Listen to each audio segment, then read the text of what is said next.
بیا دوه اثره دي. څه معنی؟ یعنی یو سړی دی د الله په لار کې ولاړی، خاورې و دوړې باندې راولوېدلې، ستړی سو. دا ستړیا او دا خاورې و دوړې چې د الله په لار کې برداشت کړې، دا ډېرې قدرمنې دي، ډېرې عزتمنې. یو په هغه کې دام دی، دا د مسجد نه دی چې سړی مسجد صفا کوي، یا یو بل د دین یو اداره، یا مطلب لکه دا تبلیغیان حضرات یا مجاهدین دي یا نور صوفیه کرام دي، دا چې د الله د دین یو خدمت کوي، په دې کې پر د باندې ستړیا راسي، پر د باندې خولې راسي، پر د باندې دوړې ولویږي. د الله رسول صلی الله علیه وسلم دا ډېر محترم اثر دی د دوړو د ستړیا او د تکلیف چې پر د باندې رالی.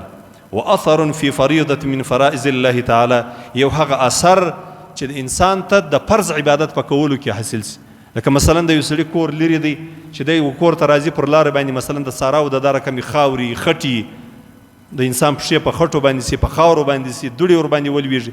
یا د انسان کور لرې دی، په لمر کې سړی را روان دی، یا د انسان کور لرې دی، مسجد ته را روان دی، د لمانځه دپاره یخ دی، یخ باد ور باندې لګیږي. یا انسان روژه نیولي، تنده ور باندې راسي. یا انسان حج ته تللی، هلته ستړیاوې دي. یا انسان یو بل فرضي عبادت ادا کوي، پر ده باندې ستړیا او اثر راسي. دا اثر الله تبارک وتعالی ته ډېر خوند ورکوي. الله جل جلاله دې په موږ باندې د الله د دین دغه نعمتونه پیرزو کړي. الله دې پر موږ باندې ولوري. الله دې پر موږ باندې دا مهرباني وکړي چې زموږ بدنونه د الله دپاره ستړي سي، زموږ ژبې د الله په دین باندې ستړي سي، او زموږ د بدن خولې د الله په دین کې توسي. الله تبارک وتعالی دې د توفیق را نصیب کړي. واخر دعوانا الحمد لله رب العالمین.